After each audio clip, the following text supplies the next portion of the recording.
नमस्कार दोस्तों, crescent education classes में आप सभी का स्वागत है। एग्ज़ाम काफ़ी नज़दीक है और हमारा दोस्तों पूरा प्रयास है कि आपको ज़्यादा से ज़्यादा रिवीजन क्लासेस प्रोवाइड करवाए जाएं, आपको ज़्यादा से ज़्यादा एमसीक्यू करवाए जाएं जो कि आने वाले एग्ज़ाम में काफ़ी इंपॉर्टेंट साबित हो सकते हैं। इसी क्रम में आज हम आपके लिए एक और रिवीजन क्लास लेकर आए हैं, रिवीजन क्लास नंबर 6। इसमें हम 50 इंपॉर्टेंट एमसीक्यू डिस्कस करेंगे। तो इस वीडियो को पूरा देखना और सेल्फ असेसमेंट अपना कर लेना और मार्क्स कितने आए ज़रूर बताना। तो चलिए वीडियो को स्टार्ट करते हैं। सो फ्रेंड्स, आज का पहला क्वेश्चन है, गणित के लिए अधिगम निर्योग्यता का आकलन निम्न में से किस परीक्षण द्वारा सर्वाधिक उचित तरीके से किया जा सकता है। गणित के अधिगम निर्योग्यता का आकलन निम्न में से किस परीक्षण के द्वारा सर्वाधिक उचित तरीके से किया जा सकता है। निदानात्मक, स्क्रीनिंग परीक्षण, उपलब्धि परीक्षण या फिर अभिक्षमता परीक्षण। तो इसका क्या राइट आंसर होगा दोस्तों, सोच के बताइए। इसका राइट आंसर है निदानात्मक परीक्षण। निदानात्मक परीक्षण में मुख्यतः अधिगम निर्योग्यता का परीक्षण किया जाता है और यह व्यक्ति की विषय पर कमजोरी और मजबूती के बारे में सूचना देता है। तो निदानात्मक परीक्षण किया जा सकता है। ठीक है, नेक्स्ट क्वेश्चन देखिए। आपको रिक्त स्थान की पूर्ति करनी है। विद्यार्थियों के पोर्टफोलियो के लिए सामग्री का चयन करते समय का जरूर होना चाहिए। ठीक है, अब यहाँ आपको बताने कि यहाँ क्या होगा और यहाँ क्या होगा। अन्य शिक्षकों का समावेशन जरूर होना चाहिए, विद्यार्थियों का समावेशन जरूर होना चाहिए, अभिभावकों का समावेशन जरूर होना चाहिए या फिर विद्यार्थियों का बहिष्करण जरूर होना चाहिए। काफ़ी सिंपल क्वेश्चन है, आप इसका जवाब दे सकते हैं। किसका पोर्टफोलियो बना रहे हैं? विद्यार्थियों का।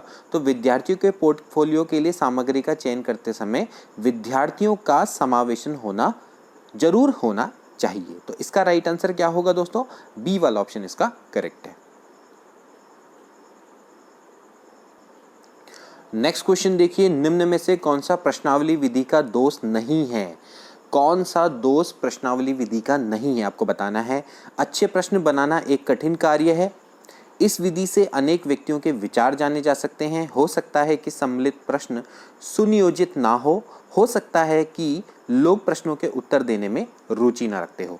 ठीक है, प्रश्नावली विधि एक क्वेश्चनर मेथड इसको बोला जाता है। तो आप क्या करते हैं, देखिए सबसे पहले तो भाई इसका दोष क्या है कि भाई अच्छे प्रश्न बनाना एक कठिन कार्य होता है, बहुत मुश्किल होता है इसमें क्वेश्चन सेट को करना। ठीक है, उसके बाद हो सकता है कि सम्मिलित प्रश्न सुनियोजित ना हो, ये भी इसका एक दोष है।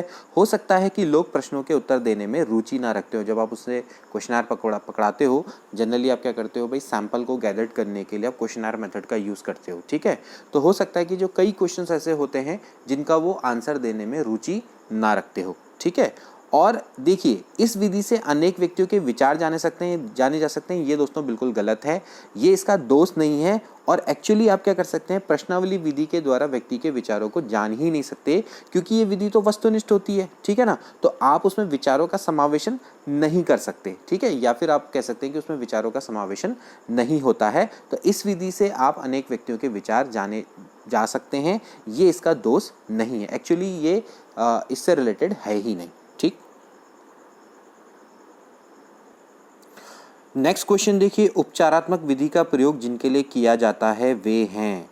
भाई उपचारात्मक विधि का प्रयोग किसके लिए किया जाता है? सामान्य बच्चों के लिए, समस्यात्मक बच्चों के लिए, सामान्य तथा समस्यात्मक बच्चे या फिर प्रतिभाशाली बच्चे। तो इसका राइट आंसर क्या होना चाहिए, जरा सोच के बताइए।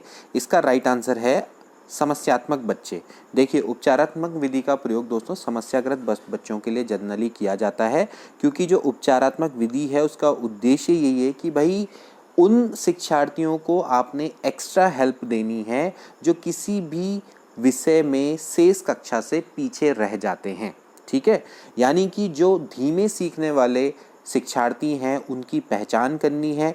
ठीक है, और उनमें उनकी सीखने की क्षमता में सुधार करने की ये एक प्रक्रिया है।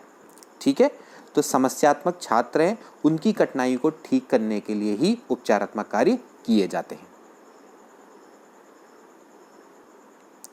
नेक्स्ट क्वेश्चन, सीखने के लिए आकलन निम्न में से किसका ध्यान रखता है सिवाय, मतलब निम्नलिखित का ध्यान रखता है सिवाय, किसका ध्यान नहीं रखता है ये बताना है आपको। ठीक, तो आपके सामने 4 ऑप्शन है, विद्यार्थियों की क्षमताएं, विद्यार्थियों की आवश्यकताएं, विद्यार्थियों की त्रुटियां, विद्यार्थियों की अधिगम शैलियां। सीखने के लिए आकलन, जिसको कि फॉर्मेटिव असेसमेंट भी बोला जाता है, रचनात्मक आकलन, तो वो किसका ध्यान रखता है मतलब किसका ध्यान नहीं रखता है। ठीक, तो इसका राइट आंसर क्या है दोस्तों? इसका राइट आंसर है विद्यार्थियों की आवश्यकताएं, इनका वो ध्यान नहीं रखता है। भाई जो आपका रचनात्मक आकलन है यानी कि सीखने के लिए आकलन है, वो विद्यार्थियों की क्षमताओं, उनकी त्रुटियों और उनकी अधिगम शैलियों पर ध्यान देता है या उनका ध्यान रखता है। नेक्स्ट क्वेश्चन देखिए, ग्रेड अंकों से कैसे अलग है? यह प्रश्न निम्न में से किस प्रकार के प्रश्नों से संबंध रखता है? ग्रेड अंकों से कैसे अलग है? ठीक, तो भाई इसका राइट आंसर क्या होना चाहिए? जल्दी से इसका राइट आंसर क्या बता दीजिए। इसका राइट आंसर है विश्लेषणात्मक। ठीक है भाई, जो ग्रेडिंग प्रणाली है वो आपकी, या ग्रेड जो अंकों से कैसे अलग है, ये आपका प्रश्न क्या है? एक विश्लेषणात्मक प्रश्न है। ठीक है, अभी जो ग्रेडिंग प्रणाली है उसमें क्या होता है कि भाई शिक्षा में सतत एवं व्यापक मूल्यांकन की व्यवस्था की गई है ना। तो ये आपकी क्या है? एक विश्लेषणात्मक प्रणाली है। ठीक है, जो बच्चे की कक्षा में उसकी पोजीशन को रिप्रेजेंट करती है। ठीक है, जबकि हम बात करें अंक प्रदान करना, तो अंक प्रदान क्या है कि भाई क्या हो सकता है कि भाई छात्र रट कर या फिर किसी गलत साधन का प्रयोग कर कर पास होने की प्रवृत्ति को वो एक तरह से समर्थन करता है। ठीक, तो मतलब मैंने आपको बता दिया कि भाई जो अंक है वो ग्रेड से कैसे अलग हैं। ठीक, यानी कि आपकी जो ग्रेड आती है वो एक पूरी एनालाइजेशन प्रोसेस है। ठीक, जबकि आप जब अंक प्राप्त करते हो तो अंक प्राप्त करने का कई तरीके होते हैं। आप रट कर भी अंक प्राप्त कर सकते हो, गलत साधनों का प्रयोग करके भी अंक प्राप्त कर सकते हो। तो उस प्रवृत्ति को क्या करता है? समर्थन देता है। तो इस प्रकार ग्रेड अंकों से भिन्न है। और ये जो प्रश्न है आपका कैसा है? विश्लेषणात्मक प्रश्न है। नेक्स्ट क्वेश्चन देखिए, दबाव को कम करने एवं परीक्षाओं में सफलता के लिए आवश्यक है। अगर आपको दबाव को कम करना है, प्रेशर को कम करना है और सक्सेस रेट को बढ़ाना है एग्ज़ाम में, तो उसके लिए क्या इम्पोर्टेंट है? कम अवधि की परीक्षाओं में अंतरण, विद्यालय शिक्षा की विभिन्न चरणों में परीक्षाओं का आयोजन, वार्षिक एवं अर्धवार्षिक परीक्षाएं, या फिर विभिन्न प्रवेश परीक्षाओं के लिए विभिन्न एजेंसियों की स्थापना। तो बताइए इसका राइट आंसर क्या होना चाहिए? इसका राइट आंसर क्या होगा? इसका राइट आंसर होगा ए वाला, कम अवधि की परीक्षाओं में अंतरण। ठीक है भाई, दबाव को कम करने के लिए एवं परीक्षाओं की सफलता के लिए कम अवधि की परीक्षाओं में अंतरण का होना आवश्यक है। अब आप देख रहे होंगे भाई, इसी को ध्यान में रखते हुए आजकल विद्यालयों में क्या होती है भाई, मासिक परीक्षाएं होती हैं, छमाही परीक्षाएं होती हैं। ठीक है, वार्षिक परीक्षाएं होती हैं, इनका आयोजन किया जाता है ना। और उच्च विद्यालयों में भी क्या की गई भाई, सेमेस्टर प्रणाली को अपनाया जा रहा है। वो इसलिए किया जा रहा है कि बच्चों में, ताकि प्रेशर को कम किया जा सके और उनकी परीक्षाओं में सफलता, सक्सेस उनको मिल सके। ठीक है, तो कम अवधि की परीक्षाओं में अंतरण।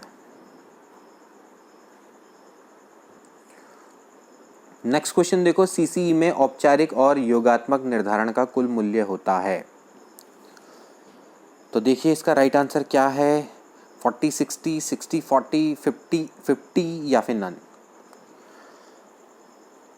तो क्या इसका राइट आंसर होगा दोस्तों? सीसीई यानी कि कंटिन्यूस एंड कॉम्प्रिहेंसिव इवैल्यूएशन, सतत एवं व्यापक मूल्यांकन में औपचारिक और योगात्मक निर्धारण का जो मूल्य होता है वो होता है 40%, 60%। यानी 40% औपचारिक को जाएगा और 60% आपको किसको जाएगा? योगात्मक को जाएगा। ठीक है, इसको आपने ध्यान में रखना है।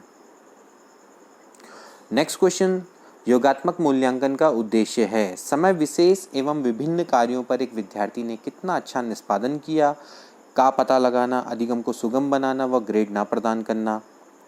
ठीक है, ऐसे विद्यार्थियों का पता लगाना जो अपने साथियों के समकक्ष संप्राप्ति में कठिनाई अनुभव कर रहा है। अगली इकाई के अनुदेशन से पूर्व प्रगति का पता लगाना। अच्छा क्वेश्चन है। ठीक, समेटिव असेसमेंट का क्या ऑब्जेक्टिव हो सकता है?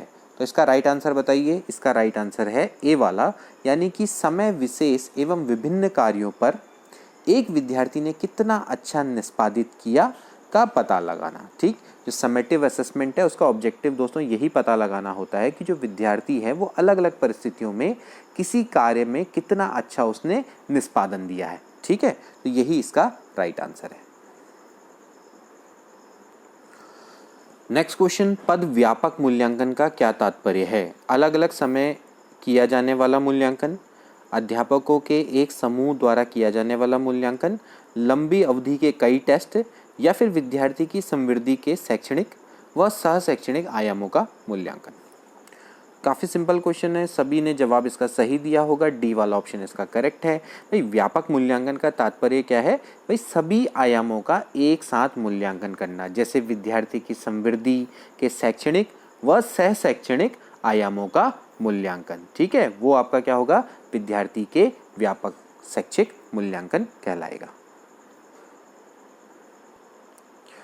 एनसीएफ 2005 में निम्न में से किस परीक्षा संबंधी सुझावों को सुझाया गया है? सुधारों को, ठीक, नेशनल करिकुलम फ्रेमवर्क 2005 में निम्न में से किस परीक्षा संबंधी सुधारों को सुझाया गया है? इससे पूर्व में भी हमने क्वेश्चन कराया है, लेकिन अलग स्टाइल में। ठीक, कक्षा 10th की परीक्षा ऐच्छिक हो, विद्यालय शिक्षा की विभिन्न अवस्थाओं पर राज्य स्तर की परीक्षा संचालन, प्रतियोगी प्रवेश परीक्षाओं को ऐच्छिक बनाना, या फिर इनमें से सभी। तो क्या राइट आंसर होना चाहिए? आप सभी लोग जानते हैं, हमने पूर्व में भी ये क्वेश्चन करवाया है। इन्होंने क्या सुझाया था? भाई जो कक्षा 10th है उसकी परीक्षा को क्या किया था? ऐच्छिक करने का सुझाव दिया था। नेक्स्ट क्वेश्चन देखिए, परीक्षा के स्थान पर सतत एवं व्यापक मूल्यांकन गुणवत्ता मूलक शिक्षा के लिए अधिक उपयुक्त है, क्योंकि इसमें संज्ञानात्मक क्षेत्र का मूल्यांकन किया जाता है, ससंज्ञानात्मक क्षेत्र का मूल्यांकन किया जाता है, मूल्यांकन सतत एवं व्यापक क्षेत्रों का होता है, उपरोक्त सभी। क्या इसका राइट आंसर होना चाहिए? सिंपल क्वेश्चन है, सिंपल क्वेश्चन है तो इसका राइट भी सिंपल सा होगा, यानी कि उपरोक्त सभी। ठीक, भाई परीक्षा के स्थान पर आप सतत एवं व्यापक मूल्यांकन गुणवत्ता मूलक शिक्षा के लिए अधिक उपयुक्त है, क्योंकि इस मूल्यांकन के तहत में हम क्या करते हैं? बालक के विकास के संबंधित सभी क्षेत्रों का, जैसे कि भाई संज्ञानात्मक आता है, ससंज्ञानात्मक आता है, शारीरिक आता है, सभी का मूल्यांकन इसमें किया जाता है। ठीक है, तो ये आपको समझ में आ गया होगा, इसमें ज़्यादा कुछ बताने की आवश्यकता नहीं है। ठीक है, लेकिन दोस्तों एक बात ध्यान में रखना कि ये सारे क्वेश्चन सब एग्ज़ाम में आ चुके हैं। ठीक है, और कोई मूर्ख यहाँ पर आके ये ना कहे, I am sorry for my language, लेकिन कई लोग ऐसे हैं यहाँ पर आके वो ये तो देखते नहीं कि हम लोग कितना प्रयास करते हैं, बस आके कहते हैं कि सर क्वेश्चन का लेवल बहुत इजी है, ये है सो है, बस कमियाँ निकालनी आती हैं, बस किसी का एफर्ट क्या इसके पीछे लग रहा है वो नहीं आता है उनको देखना। ठीक है, तो अगर जिसके लिए जिसको लगता है कि भाई ये इजी है या फिर ये बहुत सिंपल है, तो मेरा उनसे रिक्वेस्ट है कि आप लोग सेल्फ स्टडी करें, आप यहाँ पर इसको ना देखें। ठीक है, मेरी उनसे बस यही रिक्वेस्ट है। हर क्वेश्चन इंपॉर्टेंट होता है, हर क्वेश्चन की वैल्यू होती है। ठीक है, आप जितना ज़्यादा बेसिक को वैल्यू देंगे उतना ही आप अच्छा कर पाएंगे। मैं हमेशा से यही बताते हुए आया हूँ, स्टार्टिंग से मैंने यही बताया है कि मैंने आपको ये बताया है कि हमेशा बेसिक अपना स्ट्रॉन्ग रखो। बेसिक आप स्ट्रॉन्ग करके इम्प्रोवाइजेशन करके हाई लेवल के क्वेश्चंस भी कर सकते हो। जिसको बेसिक ही नहीं आता, जिसको सिर्फ हाई लेवल चाहिए, तो भाई उसके लिए ये चैनल नहीं है। आप लोग अपना सेल्फ स्टडी करिए, आपको बेस्ट ऑफ लक। लेकिन यहाँ पर आके आप इस तरह की बातें ना करें कि भाई क्वेश्चन का कोई लेवल नहीं है, इस तरह के क्वेश्चन नहीं आते हैं, इस तरह के क्वेश्चन आएगा तो सबका सिलेक्शन हो जाएगा। ऐसी घटिया बातें यहाँ पर ना करें। सबका सिलेक्शन अगर हो जाना होता तो एक काम करो, अपना रोल नंबर और फ़ोन नंबर भी मुझे दे दो और सिलेक्शन हो जाएगा तो मुझे कॉल कर लेना या मैं तुम्हें कॉल कर लूँगा। ठीक है, इतना इजी होता तो भाई बात ही क्या थी ना। पता है नहीं लेवल के बारे में तो बातें करने भाई दुनिया भर की आ जाते हैं। तो खाली चलो फिर अब इसमें बेफालतू की बातें करना सही नहीं है, क्योंकि एक तो हम लोग इतनी ज़्यादा मेहनत करते हैं, आप देख सकते हैं 50 क्वेश्चन आप लिख के लेके आओ। अब एक आदमी क्या बोल रहा है, सर टाइप करके दे दो। अरे भाई अब मैं यहाँ पर टाइप करूँगा तो भाई एक वीडियो एक दिन में आनी होगी 3 दिन बाद आएगी, है ना। टाइप करके देखो, समायोजन तो करना ही नहीं है, इंग्लिश में कर दो, बाइलिंगुअल कर दो, है ना। अरे भाई देखो, आपके अंदर ये क्षमता होनी चाहिए कि आप हिंदी में भी समझो, इंग्लिश में भी समझो। ये कोई तरीका नहीं होता है। पहले तो ये होना चाहिए कि भाई इतने सारे क्वेश्चंस हमको प्रोवाइड करवाए जा रहे हैं, हमें एक ऐसा मतलब हमें कुछ करने की आवश्यकता नहीं और हमारे लिए सारा निचोड़ हमारे लिए कोई और मेहनत कर रहा है। ठीक है, पहले तो आपको ये ग्रैटिट्यूड होना चाहिए। ठीक है, हमें कोई भी एक टीचर है उसके एफर्ट को हमेशा हमें अप्रिशिएट करना चाहिए, रादर देन कि भैया कोई हम बस उसके पीछे लग जाएं कि ये गलत है, वो गलत है, ये ऐसा गलत है, वो गलत है। देखिए, आपस में हम किसी की वीडियो को देखकर उसमें कमियां निकालना दोस्तों बहुत इजी होता है। आप खुद एक वीडियो बनाइए, जब आपके सामने आपको आपकी एक एक वर्ड पर नज़र रखी जाएगी, आप क्या बोलते हैं, तो तब आपको पता लगेगा कि भाई कितना मुश्किल होता है। आप में से कई लोग कई लोग यूट्यूब पर काम कर रहे होंगे इस समय पर, और आपको पता होगा जो यूट्यूब पर काम कर रहा है ना उसको रियल में पता होगा कि कितना मुश्किल होता है। यहाँ पर हर लोग दुनिया भर के प्रश्न पूछते हैं, सबको सेटिस्फाई करना कितना मुश्किल है, ठीक है।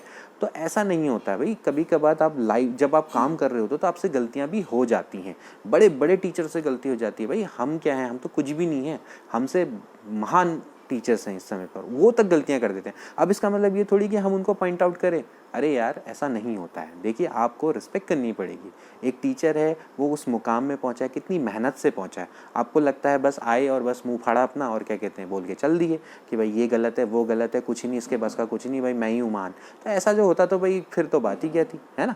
तो चलो अब बहुत ज़्यादा मतलब प्रवचन हो गए, आगे भी बढ़ते हैं, ठीक। तो इसका राइट आंसर क्या हो जाएगा दोस्तों, डी वाला ऑप्शन इसका करेक्ट है। इसके बाद नेक्स्ट क्वेश्चन देखिए, मूल्यांकन का उद्देश्य है। मूल्यांकन का क्या उद्देश्य है, बालकों को धीमी गति से सीखने वाले एवं प्रतिभाशाली बालकों के रूप में लेबल करना, जिन बालकों को उपचारात्मक शिक्षा की आवश्यकता है उनकी पहचान करना, अधिगम की कठिनाइयों व समस्या वाले क्षेत्रों का पता लगाना, उत्पादक जीवन जीने के लिए शिक्षा किस सीमा तक तैयार कर पाई का पृष्ठपोषण यानी कि फीडबैक प्रदान करना, ठीक। तो इसका राइट आंसर क्या होना चाहिए, जरा सोच के बताइए। ABCD आपके सामने 4 ऑप्शन है, तो इसका राइट आंसर है दोस्तों डी वाला, कि भाई मूल्यांकन का उद्देश्य यही है कि उत्पादक जीवन जीने के लिए शिक्षा किस समय तक तैयार कर पाई का पृष्ठपोषण करना। भाई मूल्यांकन क्या होता है, भाई किसी कार्य के पूर्ण होने के बाद ही तो उस कार्य का मूल्यांकन किया जाता है ना। तो वह कार्य अपने उद्देश्य को किस सीमा तक प्राप्त कर पाया, ठीक है, तथा उसके लिए उचित फीडबैक भी क्या किया जाता है, प्रदान किया जाता है, ताकि पूर्ण उद्देश्य की प्राप्ति हो सके, ठीक है। तो भाई यही तो इसका मतलब है, उत्पादक जीवन जीने के लिए शिक्षा किस सीमा तक तैयार कर पाई का पृष्ठपोषण प्रदान करना, यानी कि उसका फीडबैक प्रदान करना, यही मूल्यांकन का उद्देश्य है। नेक्स्ट क्वेश्चन देखिए, जल्दी से इसका राइट आंसर दे दीजिए। सतत एवं व्यापक मूल्यांकन में व्यापक मूल्यांकन शब्दावली का क्या तात्पर्य है। देखो क्वेश्चन वही है लेकिन थोड़ा घुमा फिरा के, अलग आगे पीछे लैंग्वेज चेंज करके, लेकिन सिंपल क्वेश्चन है, ठीक। लेकिन फिर मैं बता रहा हूँ सिंपल है क्योंकि अभी आपको आता है, ठीक, आपको अभी आ रहा है तो सिंपल है, ठीक है। नहीं आता होता तो उतना ही टफ हो जाता, ठीक है। अभी कई बच्चे हैं इसमें भी गलत आंसर दे रहे होंगे, तो ऐसा नहीं होता है कि अगर आपको आता है तो आप महान हो गए, ठीक, ऐसा नहीं है। हर क्वेश्चन इंपॉर्टेंट होता है, जिसको सब आता है उनके लिए वीडियो नहीं है, ठीक। तो यहाँ पर क्या हो गया भाई, शैक्षिक व सह शैक्षिक क्षेत्रों का मूल्यांकन, यानी कि सी वाला इसका राइट आंसर है। भाई सतत एवं व्यापक मूल्यांकन में व्यापक मूल्यांकन का शब्द का तात्पर्य यही है कि शैक्षिक एवं सह शैक्षिक क्षेत्र का मूल्यांकन। नेक्स्ट क्वेश्चन देखिए, एनसीएफ पर आधारित है। एनसीएफ 2005 के आधारभूत सिद्धांतों में से निम्न में से कौन सा सम्मिलित नहीं है, ठीक है। आधारभूत सिद्धांत मैंने आपको एनसीएफ के बताए थे, उनमें से कौन सा भाग सम्मिलित नहीं है। अच्छी बाह्य परीक्षाओं का आयोजन करना, रटने को महत्व ना प्रदान करना, पुस्तकों से इतर ज्ञान प्राप्त करना, या फिर ज्ञान को वास्तविक जीवन से जोड़ना। आपको बताना है कि कौन सा नहीं है, ठीक है। तो भाई इसका जल्दी से राइट आंसर दे दो। इसका राइट आंसर है अच्छी बाह्य परीक्षाओं का आयोजन करना, ठीक है। ये एनसीएफ का आधारभूत सिद्धांत नहीं है। बाकी इसके अलावा जैसे समावेशी शिक्षा है, छात्रों के में रटने की प्रवृत्ति को कम करना, यानी कि रटने को महत्व ना प्रदान करना, ठीक है, समायोजन की क्षमता का विकास करना, पुस्तकों से इतर ज्ञान प्रदान करना, यानी कि व्यवहारिक ज्ञान प्रदान करना, ज्ञान को वास्तविक जीवन से जोड़ना, ठीक है, लैंगिक भेदभाव को समाप्त करना, ये सारे के सारे क्या हैं, इनके आधारभूत सिद्धांत हैं, ठीक है। तो भाई समझ में आ गया होगा, अच्छी बाह्य परीक्षाओं का आयोजन करना ये कोई इसका उद्देश्य नहीं है। इसके बाद नेक्स्ट क्वेश्चन देखिए, एनसीएफ 2005 की संस्तुतियों के अनुसार कक्षा 1 एवं कक्षा 2 के विद्यार्थियों के लिए मूल्यांकन का तरीका होना चाहिए, ठीक है। अब ये भी काफ़ी बार क्वेश्चन आ चुका है लेकिन अलग स्टाइल में, ठीक। अब इसी तरह से दोस्तों क्वेश्चन आते हैं, अलग अलग तरीके से आते हैं, और आपने इतना सब पढ़ा है तभी आपको ये आ रहे हैं, ठीक है।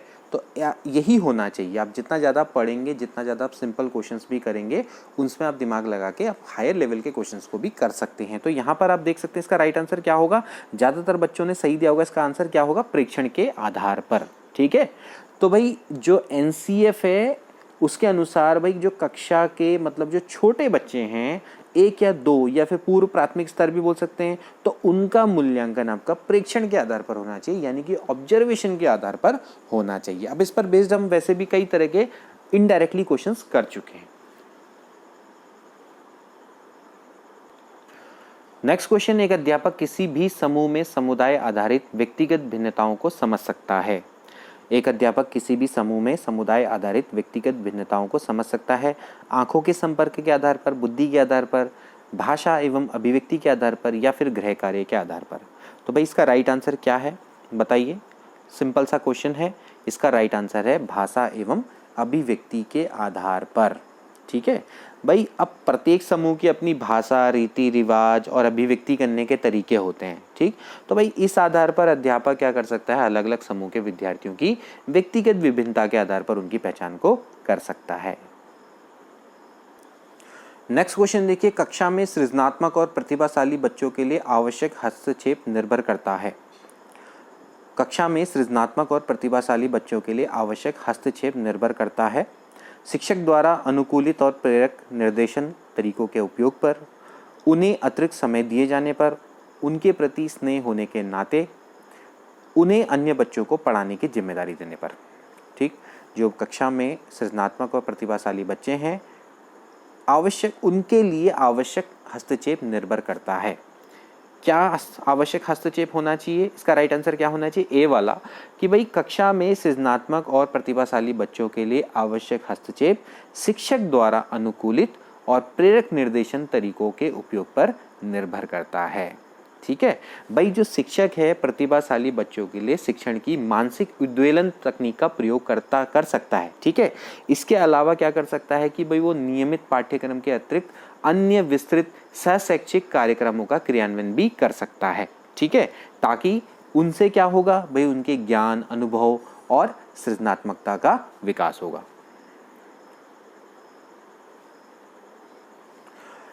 इसके बाद एक बच्चा जो आंशिक रूप से देख सकता है, बिना किसी विशेष प्रावधान के उसे नियमित विद्यालय में डालना चाहिए, उसे शिक्षा नहीं देनी चाहिए क्योंकि वह उसके किसी काम नहीं आएगी, उसे अलग संस्थान में डालने की आवश्यकता है, विशेष प्रावधान करते हुए उसे नियमित विद्यालय में रखना चाहिए। तो क्या इसका राइट आंसर होना चाहिए बताइए।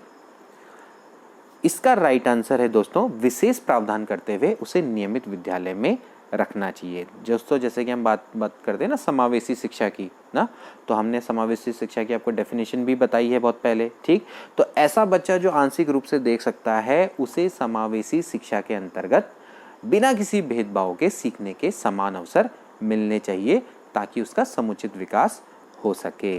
तो इसके लिए आपको क्या करना है, विशेष प्रावधान करके उसे नियमित विद्यालय में ही रखना चाहिए। अगला क्वेश्चन, पोर्टफोलियो के संबंध में कौन सा कथन सही है। इससे बच्चों को लिखित कार्य करने की आदत पड़ जाती है, इससे बच्चों की क्रमिक प्रगति का पता चलता है, बच्चों के कार्य को एक जगह संकलित करना प्रमुख उद्देश्य है, इससे शिक्षक की समय की बचत होती है। अरे भाई, पोर्टफोलियो का के लिए क्या कथन सही होगा बताइए। इसका राइट आंसर क्या है, सिंपल सा क्वेश्चन है। ठीक, इसका राइट आंसर क्या है दोस्तों, कि इससे बच्चों की क्रमिक प्रगति के बारे में पता चलता है। भाई पोर्टफोलियो की मदद से आपको बच्चे की क्रमिक प्रगति के बारे में पता चलता है, इसलिए पोर्टफोलियो बनाया जाता है, सिंपल। नेक्स्ट क्वेश्चन देखिए, एक बच्चे को सहारा देने की मात्रा एवं प्रकार में परिवर्तन इस बात पर निर्भर करता है। भाई बच्चे को आप कितना सहयोग दे रहे हैं, उसकी मात्रा एवं प्रकार में परिवर्तन किस बात पर निर्भर करेगा। अध्यापिका की मनोदशा, कार्य के लिए प्रस्तावित पुरस्कार, बच्चे के निष्पादन का स्तर या फिर बच्चे की नैसर्गिक योग्यता। अब आप बताइए इसका राइट आंसर क्या होना चाहिए। तो क्या होगा इसका राइट आंसर दोस्तों, इसका राइट आंसर होगा सी वाला, बच्चे के निष्पादन का स्तर, यानी कि बच्चा कैसा परफॉर्म कर रहा है। ठीक है, उसी के अकॉर्डिंग दोस्तों आप उसको सहारा देंगे, उतनी ही मात्रा में सहारा देंगे और उसी हिसाब से आप उसमें चेंज भी करते रहेंगे, उसके टाइप्स में भी आप चेंज करते रहेंगे जैसे जैसे बच्चे का परफॉर्मेंस का लेवल देख के। ठीक है ना, आप उसका परफॉर्मेंस का लेवल क्या है उसी के अकॉर्डिंग आप सब कुछ करेंगे। नेक्स्ट क्वेश्चन देखिए, कोहलबर्ग के सिद्धांत के अनुसार, मतलब कोहलबर्ग के सिद्धांत की एक प्रमुख आलोचना क्या है। कोहलबर्ग ने बिना किसी अनुभूति मूलक आधार के सिद्धांत प्रस्तुत किया। कोहलबर्ग ने प्रस्ताव किया कि भाई नैतिक तार्किकता विकासात्मक है। कोहलबर्ग ने पुरुषों एवं महिलाओं की नैतिक तार्किकता में सांस्कृतिक विभिन्नताओं को महत्व नहीं दिया। कोहलबर्ग ने नैतिक विकास की स्पष्ट अवस्थाओं का उल्लेख नहीं किया है। तो भाई कोहलबर्ग के सिद्धांत की सबसे प्रमुख आलोचना क्या है दोस्तों? क्या है इसका राइट आंसर? इसको हमने पहले भी करवाया है दोस्तों। इसका राइट आंसर है भाई कोहलबर्ग ने पुरुषों एवं महिलाओं की नैतिक तार्किकता में सांस्कृतिक विभिन्नताओं को महत्व नहीं दिया है। ठीक है, यानी कि जो दोस्तों उनकी जो नैतिक तार्किकता है, ठीक, उसमें इन्होंने ये नहीं माना कि भाई जो सांस्कृतिक विभिन्नताएं हैं उनका भी महत्व है। ठीक है, तो ये इसका राइट आंसर है। तो दोस्तों इसका राइट आंसर क्या होगा भाई? जो गार्डनर के बहुबुद्धि सिद्धांत के अनुसार वह कारक जो व्यक्ति के आत्मबोध हेतु सर्वाधिक योगदान देता है वो क्या हो सकता है? अंतः व्यक्तिक होता है। ठीक है, अंतः व्यक्तिक का मतलब क्या होता है? मैंने पहले बताया आपको, इंट्रापर्सनल। ठीक है, अंतर व्यक्तिक ये यहाँ पर गलत लिखा हुआ है, अंतरा व्यक्तिक नहीं होगा, ये अंतर व्यक्तिक होगा। ठीक है, अंतर वैयक्तिक। ठीक है, तो अंतर व्यक्तिक होगा, ये आपका गलत है। ये अंतरा इन्होंने क्या किया ना, हिंदी और इंग्लिश टाइप का मिक्स टाइप का कर दिया। अब इसको देखा जाए तो अंतरा व्यक्तिक नहीं बोला जाएगा, क्या बोला जाएगा? अंतर व्यक्तिक बोला जाएगा ना। ठीक है, तो अंतर व्यक्तिक और एक अंतः व्यक्तिक। अंतः व्यक्तिक मतलब इंट्रापर्सनल और अंतर व्यक्तिक मतलब क्या होगा कि भाई इंटरपर्सनल। ठीक, नेक्स्ट क्वेश्चन देखिए, वाक्य पूर्ति परीक्षण के प्रतिपादक कौन थे? वाक्य पूर्ति परीक्षण, sentence complete test, Leopold, Bellak, Pine व टेडलर, मॉर्गन व मुरे या फिर हेनरी मुरे? क्या इसका राइट आंसर होना चाहिए? सोच के बताइए। इसका राइट आंसर है, मैं आपको बता देता हूँ, इसका राइट आंसर है पाइन व टेडलर। ठीक है, वाक्य पूर्ति परीक्षण के प्रतिपादक कौन है? पाइन व टेडलर। अगला क्वेश्चन बताइए, मनोसामाजिक सिद्धांत निम्न में से किस पर बल देता है? लिंगीय व प्रस्तुति स्तर, उद्यम के मुकाबले में हीनता स्तर, क्रिया प्रसूत अनुबंधन या फिर उद्दीपन व प्रतिक्रिया? तो इसका राइट आंसर क्या होगा दोस्तों? इसका राइट आंसर होना चाहिए, इसको हमने पहले भी डिस्कस किया है, उद्यम के मुकाबले में हीनता स्तर। मनोसामाजिक सिद्धांत किसके द्वारा दिया गया था? कमेंट बॉक्स में बता देना। इसके बाद नेक्स्ट क्वेश्चन है, सामाजिक अधिगम का सिद्धांत निम्न में से किस पर बल देता है? ये क्वेश्चन भी दोस्तों हमने पहले करवाया है। सामाजिक अधिगम का सिद्धांत निम्न में से किस पर बल देता है? पोषण, अनुकूलन, पाठ संशोधन या फिर प्रकृति? तो इसका राइट आंसर क्या है? जल्दी से बता दो। इसका राइट आंसर है पोषण। सामाजिक अधिगम का सिद्धांत निम्न में से पोषण पर बल देता है। नेक्स्ट क्वेश्चन देखिए, शिक्षा मनोविज्ञान व्यक्ति के जन्म से लेकर वृद्धावस्था तक सीखने के अनुभव का वर्णन तथा व्याख्या है। यह कथन किस मनोवैज्ञानिक का है? गिलफोर्ड का, स्किनर का, ब्राउन का या फिर क्रो एंड क्रो का? ये गिलफोर्ड नहीं होगा, गिलफोर्ड होगा। ठीक है, इसको सही कर लेना। तो व्यक्ति के जन्म से लेकर वृद्धावस्था तक सीखने के अनुभव का वर्णन एवं व्याख्या है। इसका राइट आंसर है दोस्तों crow and crow. Crow and crow के द्वारा यह कथन दिया गया है। नेक्स्ट क्वेश्चन देखिए, पावलोव के सिद्धांत को कंप्यूटर स्टिमुलेशन द्वारा कौन सी मशीन बताती है? पावलोव के थ्योरम को कंप्यूटर स्टिमुलेशन द्वारा कौन सी मशीन बताती है? Hoffman machine, Koffka machine, stimulation machine या फिर उपरोक्त में से कोई नहीं? तो इसका क्या राइट आंसर है दोस्तों? पावलोव के सिद्धांत को कंप्यूटर स्टिमुलेशन द्वारा कौन सी मशीन बताती है? इसका राइट आंसर है हॉफमैन मशीन। ठीक है, पावलोव के सिद्धांत को कंप्यूटर स्टिमुलेशन द्वारा ये मशीन बताती है।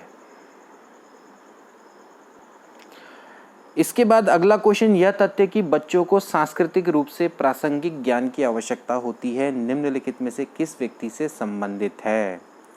यह फैक्ट कि भाई बच्चों को सांस्कृतिक रूप से प्रासंगिक ज्ञान की आवश्यकता होती है, स्टेटमेंट टाइप का समझ लो, किससे संबंधित है?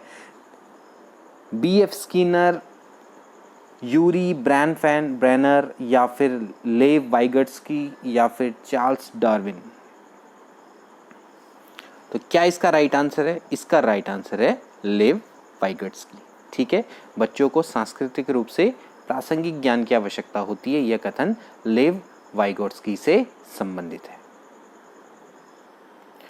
इसके बाद अगला क्वेश्चन है, कक्षा 5 के न्यून दृष्टि वाले बच्चों को अब अभी तक सारे फैक्चुअल क्वेश्चन चल रहे थे, अब फिर से एनालिटिकल क्वेश्चन आ गया। निम्न स्तर के कार्य के लिए माफ़ करना उचित है, उसके दैनिक कार्य में उसके माता पिता तथा मित्रों को सहायता करनी चाहिए, कक्षा में सामान्य रूप से बर्ताव करना चाहिए और ऑडियो सीडी के जरिए सहायता प्रदान करनी चाहिए, कक्षा में विशेष बर्ताव करना चाहिए। तो क्या इसका राइट आंसर होगा दोस्तों? जल्दी से बता दीजिए। अभी ये समावेशन के बारे में पढ़ा था, सी वाला ऑप्शन इसका करेक्ट है कि भाई जो कक्षा है, कक्षा के सामने सामान्य रूप से उससे बर्ताव करना चाहिए। अगर कोई बच्चा आपके यहाँ न्यून दृष्टि वाला है तो आप उसके संग सामान्य बच्चों की तरह व्यवहार करें और उसके अधिगम को बढ़ावा देने के लिए आप श्रव्य शिक्षण सामग्री का प्रयोग करें। ठीक है, यानी कि आप ऑडियो सामग्री का प्रयोग करें ताकि उसकी भाई ऐसा ना हो कि भाई हाँ उसकी दृष्टि अक्षमता है, उसके अभाव में भी उसके अधिगम पर नकारात्मक प्रभाव ना पड़े। ठीक है, तो आप इसलिए ऑडियो सीडी का प्रयोग करिए।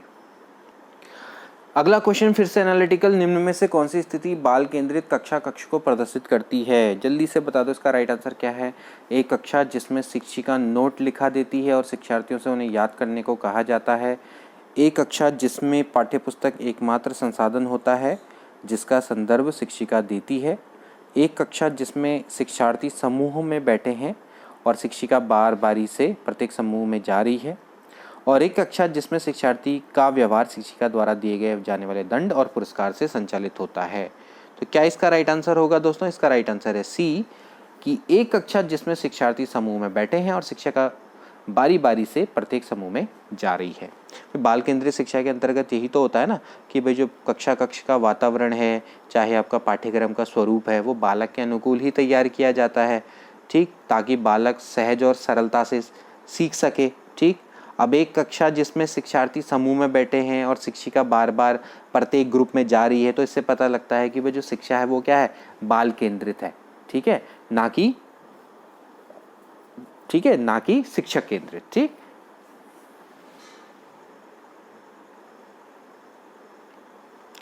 अगला क्वेश्चन देखिए, प्रतिभावान बच्चों की शिक्षा के लिए सर्वश्रेष्ठ प्रावधान है। योग्यता के आधार पर समूह बनाना, दोहरी कक्षा उन्नति देना, कार्यक्रम को समृद्ध बनाना, विशिष्ट विद्यालयों का प्रावधान करना। तो क्या इसका राइट आंसर होना चाहिए? इसका राइट आंसर है कार्यक्रम को समृद्ध बनाना। प्रतिभावान बच्चों की शिक्षा के लिए सर्वश्रेष्ठ प्रावधान है कि आप शैक्षिक कार्यक्रम को क्या बनाएं, समृद्ध बनाएं। ठीक है, वही सर्वश्रेष्ठ प्रावधान है। ठीक, अब जैसे अगर आप योग्यता के आधार पर, जैसे इसमें दिया हुआ ना कि योग्यता के आधार पर समूह बनाना, ठीक, तो अगर आप योग्यता के आधार पर समूह बनाएंगे तो इससे क्या होगा कि भाई जो कम योग्यता के छात्र हैं उनमें कुंठा की भावना आ जाएगी। ठीक, और बाकी अगर देखा जाए तो बाकी के विकल्प तो भाई असंगत हैं। दोहरी कक्षोन्नति देना और विशिष्ट विद्यालयों का प्रावधान करना, तो ये भी आपका क्या है, ये भी जैसे कि हमने बोला कि ये भी क्या असंगत है। और आपके विशिष्ट विद्यालयों का प्रावधान करना, ये आपके उस सवाल का जवाब है जो कि काफ़ी लोगों द्वारा पूछा गया था कि भाई विशिष्ट शिक्षा किससे संबंधित है ना, विशेष शिक्षा। तो विशेष शिक्षा का संबंध विकलांगों से ही है। कई बच्चों ने जवाब दिया था कि सर वो प्रतिभाशाली भी है। तो आप क्या देख सकते हैं कि इस क्वेश्चन के बाकी ऑप्शन में कहीं ना कहीं उस क्वेश्चन का भी जवाब निकल कर आ रहा है कि जो आपकी विशेष शिक्षा है उसका संबंध प्रतिभाशाली बालकों से नहीं होता है। अगला क्वेश्चन, संप्रेषण से श्रवण बाधित बालकों को पढ़ाने के लिए क्या प्रयुक्ति की जाती है? ब्रेल लिपि, सांकेतिक भाषा, यंत्र या फिर उपरोक्त सभी? जल्दी से बता दो इसका राइट आंसर क्या होगा। सभी को पता है इसका राइट आंसर क्या है दोस्तों? इसका राइट आंसर है सांकेतिक भाषा। ठीक है, अब जो श्रवण बाधित है, जिन सुनाई नहीं देता, तो उनको पढ़ाने के लिए सबसे ज्यादा प्रयुक्त क्या होगा भाई? आप सांकेतिक भाषा का प्रयोग करें। ठीक है, ब्रेल लिपि तो किसके लिए होती है? जो दृष्टि बाधित बच्चे होते हैं उनके लिए उसका उपयोग होता है। अगला क्वेश्चन, हस्तशिल्प की शिक्षा दी जानी चाहिए। हस्तशिल्प की शिक्षा किसको दी जानी चाहिए? ठीक है, वैसे इसमें क्वेश्चन ये होना चाहिए कि भाई जो हस्तशिल्प की शिक्षा किसको मुख्य रूप से दी जानी चाहिए। ठीक है, वैसे तो हस्तशिल्प की शिक्षा तो भाई सभी को दी जानी चाहिए, है ना, लेकिन इसमें देखा जाए तो इस क्वेश्चन का मतलब यही है कि किसको विशेष रूप से दी जानी चाहिए। ठीक, तो क्या इसका राइट आंसर होगा? इसका राइट आंसर है पिछड़े बालक। ठीक भाई, हस्तशिल्प की जो शिक्षा है वो पिछड़े बालक को विशेष रूप से दी जानी चाहिए, क्योंकि जो पिछड़े बालक होते हैं वो सामान्य तौर पर भी सामाजिक आर्थिक रूप से पिछड़े होते हैं, मानसिक रूप से भी पिछड़े हुए होते हैं वो। ठीक है, तो इन बालकों को अगर आप हस्त कौशल की शिक्षा देंगे तो इसके माध्यम से क्या कर सकते हैं, ये अपनी उन्नति कर सकते हैं, रोजगार प्राप्त कर सकते हैं। अगला क्वेश्चन काफी सिंपल, ब्रेल लिपि का प्रयोग निम्न में से किसके लिए किया जाता है? तो इसका राइट आंसर क्या है? दृष्टिबाधित छात्र। दृष्टिबाधित छात्र के लिए ही आप ब्रेल लिपि का प्रयोग करते हैं।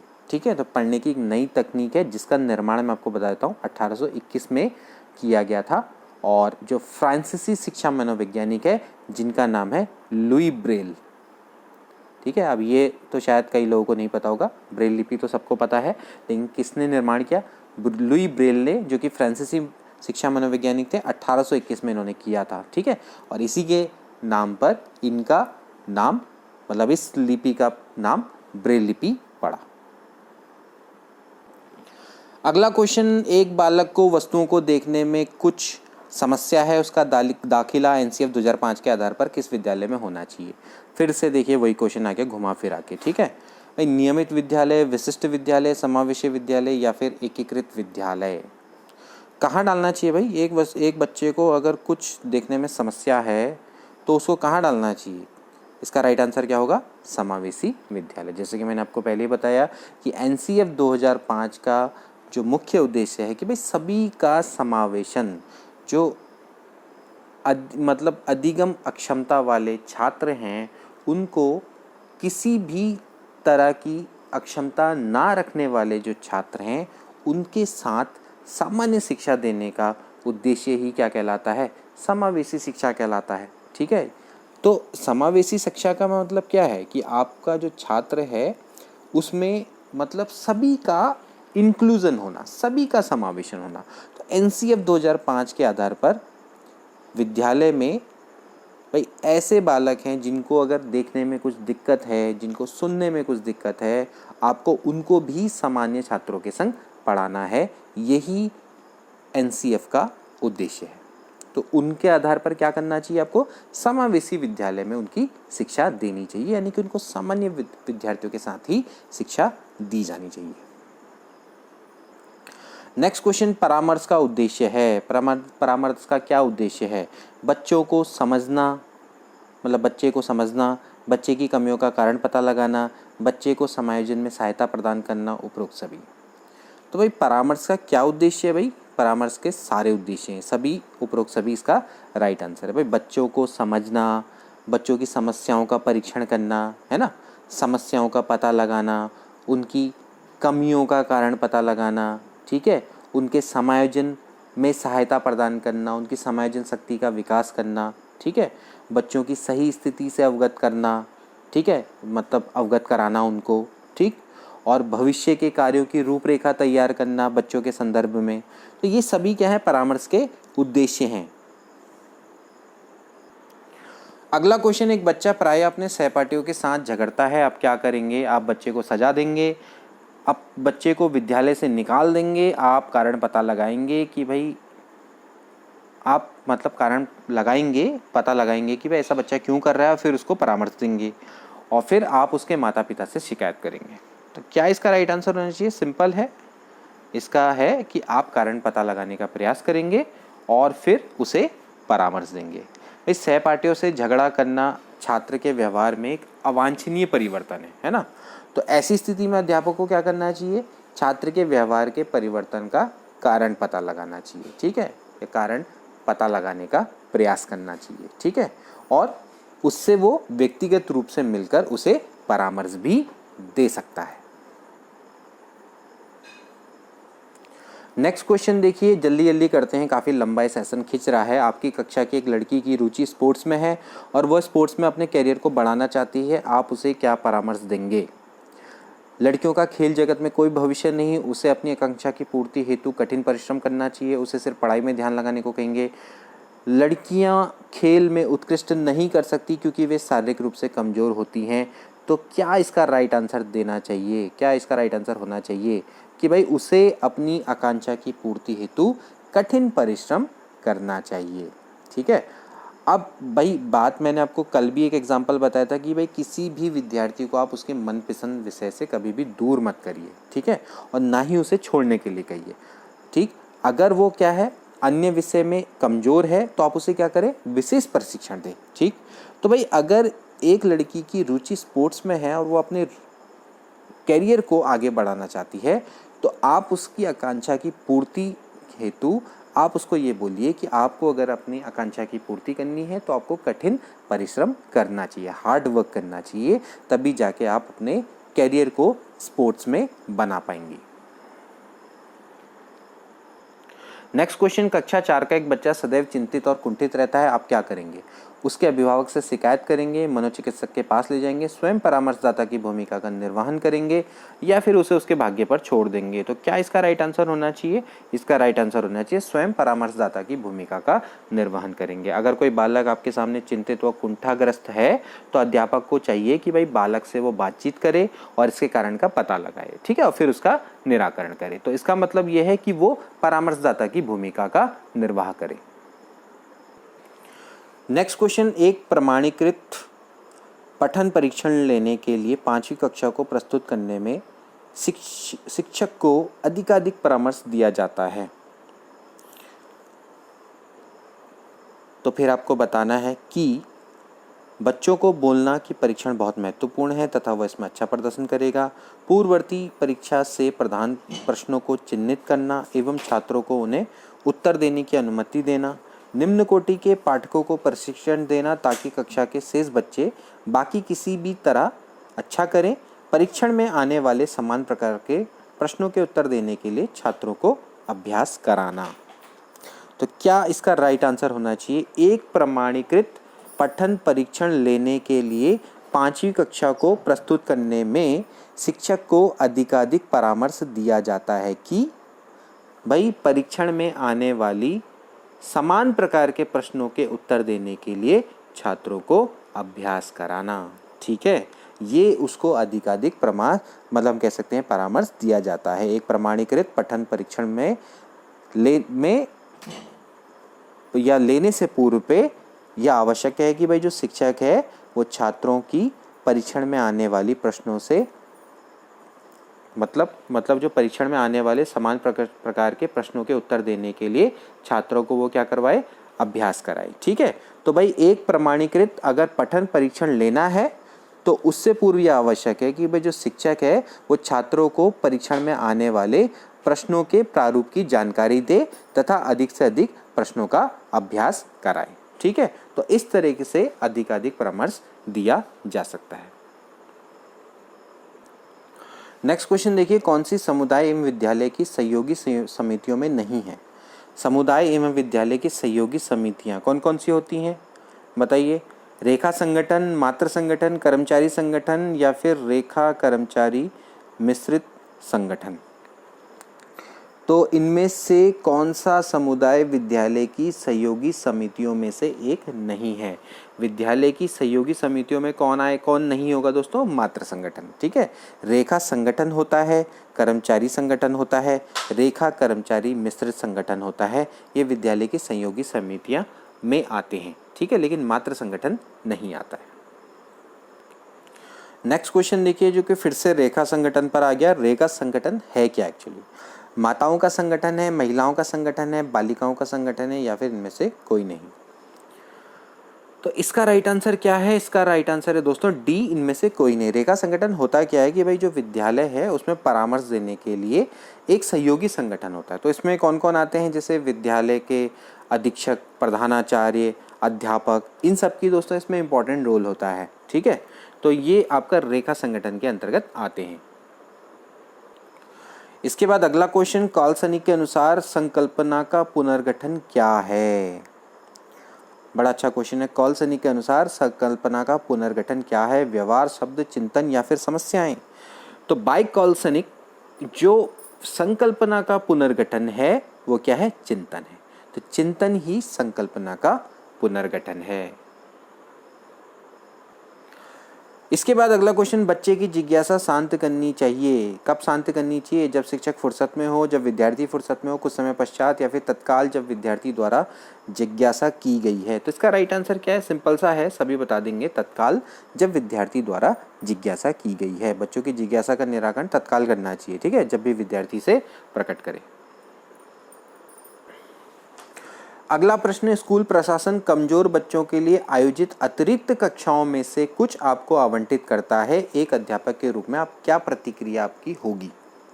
प्रतिवाद करेंगे, कक्षा नहीं लेंगे, निर्णय के पुनर्विचार का आग्रह करेंगे, विद्यार्थी से कहेंगे कि वो स्वयं तैयारी करे, इसे अपने दायित्व के रूप में स्वीकार करेंगे। काफ़ी सिंपल सा क्वेश्चन है, लेकिन पूर्व परीक्षा में ऑलरेडी आ चुका है। तो इसका राइट आंसर है, इसे अपने दायित्व के रूप में आप स्वीकार करेंगे, ठीक है भाई। स्कूल प्रशासन के द्वारा जो भी कार्य आपको दिए जाते हैं, लेकिन मतलब कैसे कार्य, जो ऐसे ना हो कि मतलब जो दोष रहित कार्य हो, ठीक है ना, तो उनको अध्यापक को अपनी रिस्पॉन्सिबिलिटी समझ के उनको स्वेच्छा से लेना चाहिए, ठीक है, या फिर स्वीकार कर लेना चाहिए। इसके बाद अगला प्रश्न, निम्न में से कौन सा छात्रों के पलायन का कारण नहीं होता है? निम्न में से कौन सा छात्रों के पलायन का कारण नहीं है?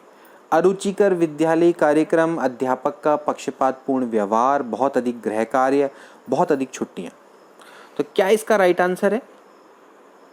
छात्रों के पलायन का कारण क्या नहीं है? बहुत अधिक छुट्टियां। बहुत अधिक छुट्टियों से कोई फर्क नहीं पड़ता, इससे बच्चे कभी भी स्कूल नहीं छोड़ते भाई। अरुचिकर विद्यालय कार्यक्रम होगा, ठीक है। इसके अलावा अध्यापक का पक्षपातपूर्ण व्यवहार, बहुत अधिक गृह कार्य मिलेगा, कठोर दंड व्यवस्था होगी, ठीक है, विद्यालय का वातावरण खराब है, तो वो सभी क्या है? बच्चों के पलायन का कारण होता है। बहुत अधिक छुट्टियां इसमें शामिल नहीं। नवीन ज्ञान की प्राप्ति होती है ज्ञान के स्थानांतरण द्वारा, रटने के द्वारा, अनुभव द्वारा, नवीन अर्थ ढूंढने के द्वारा, या फिर इनमें से कोई नहीं। तो इसका राइट आंसर क्या होगा? इसका राइट आंसर है सी वाला, अनुभव द्वारा, नवीन अर्थ ढूंढने के द्वारा ही नवीन ज्ञान की प्राप्ति होती है। अगला क्वेश्चन, लास्ट क्वेश्चन, प्रवाह पूर्णता, व्याख्या, मौलिकता और लचीलापन के साथ संबंधित तत्व हैं। किसके संग संबंधित तत्व हैं? प्रतिभा, गुण, अपसारी चिंतन, या फिर त्वरण। तो क्या इसका राइट आंसर होना चाहिए? काफ़ी अच्छा क्वेश्चन है। इसका राइट आंसर होना चाहिए, मैं बता देता हूँ, अपसारी चिंतन। भाई प्रवाह पूर्णता, व्याख्या, मौलिकता और लचीलापन, ये सभी क्या है? अपसारी चिंतन के आवश्यक गुण हैं, ठीक है भाई। अपसारी चिंतन में क्या होता है भाई? व्यक्ति अपनी प्रतिभा प्रदर्शित करने के लिए स्वतंत्र होता है, ठीक है। जैसे कि अपसारी चिंतन कौन करते हैं? प्रतिभाशाली बालक, सृजनात्मक बालक, ठीक है। तो आपने देखा होगा भाई, जो सृजनात्मक बालक हैं उनमें भी ये गुण पाए जाते हैं, प्रवाह पूर्णता, व्याख्या, मौलिकता, लचीलापन, ठीक है। तो ये आपका क्या है? अपसारी चिंतन के मतलब गुण हैं, ठीक है, या उससे संबंधित तत्व है। तो दोस्तों ये थे 50 इंपॉर्टेंट क्वेश्चंस, और आई होप कि आपको ये अच्छे लगे होंगे और आपको आने वाले एग्जाम में हेल्प करेंगे। मिलते हैं अगली वीडियो में। Good bye.